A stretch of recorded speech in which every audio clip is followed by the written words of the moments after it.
नमस्कार जी, मैं डॉक्टर रचित magazine consultant physician and cardio diabetologist हाँ। डॉक्टर रचित magazines medical and super speciality centre चाटा अमृतसर। देखिए, कैंसर इटसेल्फ एक डिजीज है। कैंसर का कारण कोई आम बीमारी नहीं है। कैंसर आज घर घर में हर इंसान में बस रहा है बिकॉज हमारी अपनी ही गतिविधियों से, हमारी अपनी ही हरकतों से, जो हम डाइट खाते हैं, जो हम लाइफ जी रहे हैं, हमारे लाइफस्टाइल से कैंसर आज पनप रहा है हर शरीर में। जितनी भी हम आज डाइटरी मॉडिफिकेशंस कर रहे हैं, जो हमारा खाना पीना है, जो पदार्थ हम खाते हैं, वो सब कुछ मॉडिफाई करके दिया जाता है, उसमें अडल्ट्रेशन होती है।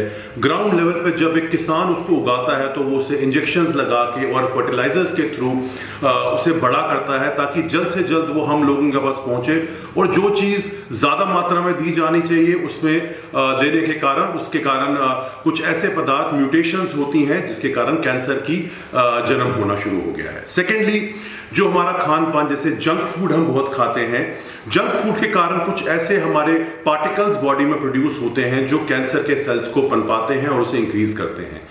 इंक्रीज शुगर इनटेक जो हमारा शरीर के अंदर है वो बहुत ज्यादा रूप से हमारे कैंसर को बढ़ाता है। फोर्थली, मेन जो हमारा सबसे इंपॉर्टेंट काम है, हमारा स्ट्रेस लेवल। जितना हमारा स्ट्रेस लेवल बॉडी में बढ़ता जाता है, जो कैंसर म्यूटेशंस है, जो कैंसरोजन हमारे पार्टिकल्स हैं वो बढ़ते हैं। तो सबसे इंपॉर्टेंट हमें क्या करना है कि हमें इन सब चीजों को रोकने के लिए अपने बॉडी को आराम देना है। हमें बस बॉडी को इस तरह से यूज करना है ताकि उसका एक्सेसिव यूज ना हो और कैंसर बढ़ता ना जाए। जैसे सबसे पहले हमें डाइट वो लेनी है जो ऑर्गेनिक हो, ऑर्गेनिक डाइट जो कैंसर को ना बढ़ाए।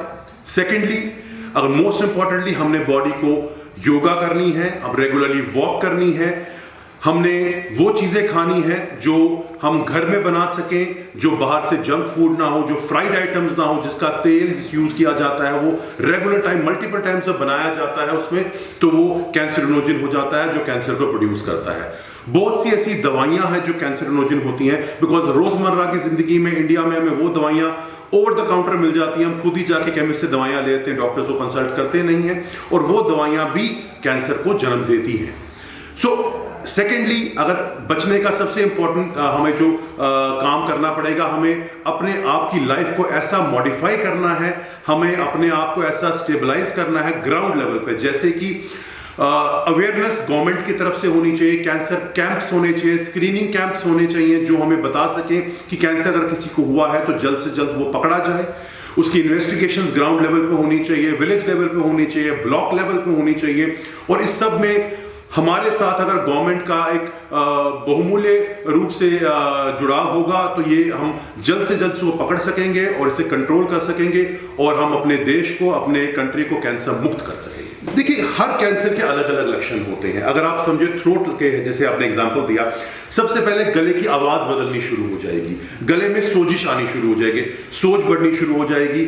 थर्डली, आपके गले में पेन होनी शुरू हो जाती है, कुछ गांठें बननी शुरू हो जाती है गले में, जिसको हम रसोलियां कहते हैं। वो रसोलियां बिल्कुल जैसे हिल नहीं पाएंगी, अड़ी रहती है। तो जो पक्की रसोली होती है, जो हिल नहीं पाती, सबसे पहले शक होता है कि उसमें कैंसर है। तो इमीडिएटली आप एक कैंसर स्पेशलिस्ट को, डॉक्टर को दिखाएं। उसमें हमें एक FNAC का टेस्ट करना पड़ता है जिससे हम पता चल सकता है वो कैंसर है कि नहीं, या पेट स्कैन या MRI करा के हम कंफर्मेशन कर सकते हैं। तो बेसिक बात यह है कि जल्द से जल्द डॉक्टर को अप्रोच करें और इस बीमारी का पकड़ में आके इसको इमीडिएटली ट्रीट करें। अगर स्टेज 1 और 2 तक है तो वो कंट्रोलेबल होता है, वो दवाइयों से, कीमोथेरेपी से, रेडियोथेरेपी से कंट्रोल में आता है, यानी कि दवाइयां और किरणें दी जाती है। और अगर कभी उन दोनों से भी ना हो तो हमें सर्जरी करके भी उसे रिमूव करना पड़ता है। अब वो लंप ब्रेस्ट में भी हो सकता है, वो लंप थ्रोट में हो सकता है, वो स्टमक में हो सकता है। हर कैंसर का एक अलग period of time of action है जितनी देर में वो फैलता है। जैसे स्टमक कैंसर जो है बहुत जल्दी फैलता है, गॉल ब्लैडर का कैंसर है बहुत जल्दी फैलता है। तो उसे अगर जल्द पकड़ लिया हमने तो ठीक है, नहीं तो वो कंट्रोल में नहीं आ पाता है।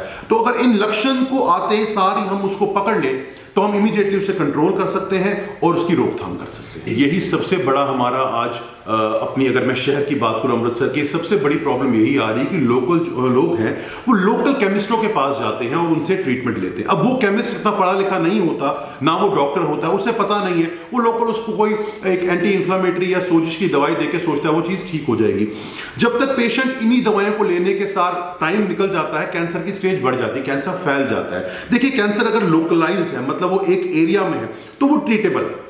अगर कैंसर फैल जाता है, जिसको हम कहते हैं डिसेमिनेट हो गया, मतलब वो फैल गया, अगर वो मेटास्टेसिस हो गया, फैल गया, तो फिर वो कंट्रोलेबल नहीं होता, ना वो सर्जरी से ठीक होगा, ना वो कीमोथेरेपी से, ना वो रेडियोथेरेपी से।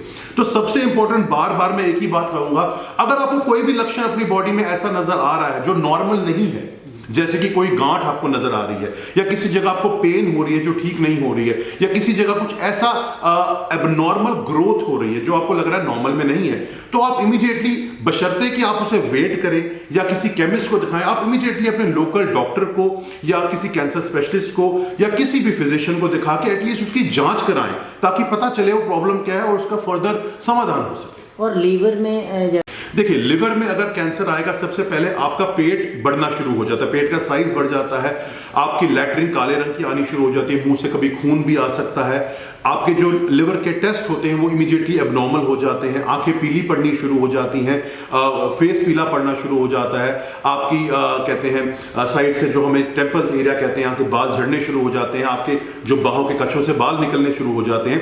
ये टिपिकल सिम्टम्स होते हैं कि आपके लिवर इफेक्टेड हो गया है कैंसर से और वो अब सिम्टम्स दिखा रहा है। अब ये सिम्टम्स कई हैं जो लिवर के सिरोसिस से मैच करते हैं, जब जिसका लिवर खराब हो जाता है शराब पी के, उसमें भी यही सेम सिम्टम्स आते हैं। अब पता कैसे चलेगा, ये आप अगर डॉक्टर के पास जाएंगे, नहीं तो आप सोचेंगे यार कोई बात नहीं, शायद मैं शराब पी रहा हूं उससे हो गया, तो यही सिम्टम्स उसमें भी मैच करते हैं। तो अगर आप इमीडिएटली डॉक्टर के पास जाएंगे, वो उसको टेस्ट करवाएगा, उससे पता चल जाएगा कि ये कैंसर है कि ये सिरोसिस है, क्योंकि ये दो एंटायरली अलग चीजें हैं। अगर कैंसर का एक सही टाइम पे हम कंट्रोल नहीं कर पाएंगे, वो बढ़ जाएगा और बाद में उसे कंट्रोल नहीं कर पाएंगे, क्योंकि कोई भी कैंसर जो होता है वो बेसिकली हमारे रक्त कोशिकाओं से फैलता है, जिसको हम लिम्फ नोड्स कहते हैं। लिम्फ नोड्स हमारे पूरे शरीर में है, तो वो पूरे शरीर में फैलते हैं ब्लड फ्लो के थ्रू। अगर एक बार वो ब्लड फ्लो से बाकी शरीर में फैल गया तो आप उसे कंट्रोल नहीं कर पाएंगे। आप सर्जरी से एक अंग को निकाल सकते हैं, पूरे शरीर के अंग तो नहीं निकाल सकते। कीमोथेरेपी आप एक पर्टिकुलर ऑर्गन को करेंगे, एक एरिया को करेंगे, आप पूरे शरीर में कीमोथेरेपी या रेडियोथेरेपी नहीं कर सकते हैं। तो इसलिए हमें इस चीज का ध्यान रखना है कि टाइमली एक्शन लिया जाए, टाइमली कंट्रोल किया जाए बीमारी को, और वो तभी हो पाएगा अगर हम एक सही और डेजिग्नेटेड डॉक्टर को हम दिखाएं और उसके सही मायने में इलाज हो सके। और जो ब्लड कैंसर का सबसे पहला साइन होता है आपका हीमोग्लोबिन गिरना शुरू हो जाता है। आपने ब्लड चढ़ाया और फिर भी आपका एचबी गिर रहा है, कहीं ब्लीडिंग हो नहीं रही है, ना मुंह से खून आ रहा है, ना लैट्रिन से खून आ रहा है, ना मलमूत्र में कहीं खून आ रहा है, फिर भी आपका एचबी कम हो रहा है। आपके ब्लड के बाकी सेल्स जो हैं, जिनको हम सेल लाइंस कहते हैं, जैसे टीएलसी है, टीएलसी काउंट बहुत ज्यादा बढ़ जाते हैं, प्लेटलेट्स बहुत कम हो जाएंगे या बहुत ज्यादा बढ़ जाएंगे, एचबी आपका बहुत कम हो जाएगा। तो इस क्षेत्र में जब ऐसा ब्लड कैंसर होता है तो सबसे पहले इमीडिएटली हम ब्लड लेवल्स कराते हैं। ब्लड के सारे टेस्ट होते हैं, जिसमें आपके आयरन लेवल्स होते हैं, फेरेटिन लेवल्स होते हैं, आपके रेटिकुलोसाइट काउंट्स होते हैं, आपके पीबीएफ होता है। इनसे हमें पता चलता है कि ब्लड के लेवल्स क्यों कम है। अगर तो वो नॉर्मल है, अगर कोई नॉर्मल कारण से जहां की ब्लड का कोई डिसऑर्डर है जो कैंसर नहीं है, क्योंकि ब्लड के बहुत ज्यादा डिसऑर्डर्स भी होते हैं, तो वो उसमें पता चल जाएगा। अगर इनमें से नहीं कुछ है, तो अगर नहीं टेस्ट में पता चल रहा है तो हम कराते हैं बोन मैरो एग्जामिनेशन, जिसको बोन मैरो हम कहते हैं, बायोप्सी भी कहते हैं। बोन मैरो टेस्ट में हमें पता चल जाता है कि ये कैंसर है कि नहीं है। बोन मैरो बहुत कुछ स्पेसिफिक साइट से निकाला जाता है, जैसे कि जिस स्टर्नम की जो हड्डी यहाँ होती है इससे निकाला जाता है, साइड की दो जो हमारी पेल्विक हड्डियां होती हैं वहां से निकाला जाता है।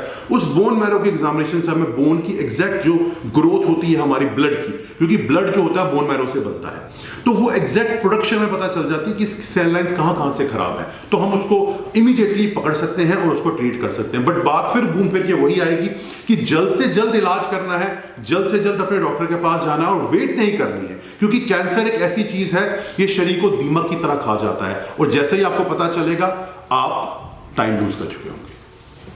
अपने शहरवासियों को, अपने दोस्तों को, अपने सब परिजनों को कहना चाहूंगा कि कैंसर एक कंट्रोलेबल डिजीज है। कैंसर एक ऐसी बीमारी है जो कंट्रोल में आ सकती है, बशर्ते आप टाइमली उसका इलाज करें, आप टाइमली उसका ट्रीटमेंट करें, उसका डायग्नोसिस करें, और वक्त रहते ही अपने नजदीकी डॉक्टर, अपने नजदीकी फिजिशियन, अपने नजदीकी कैंसर स्पेशलिस्ट को दिखाएं, ताकि हम इसे कंट्रोल कर सके।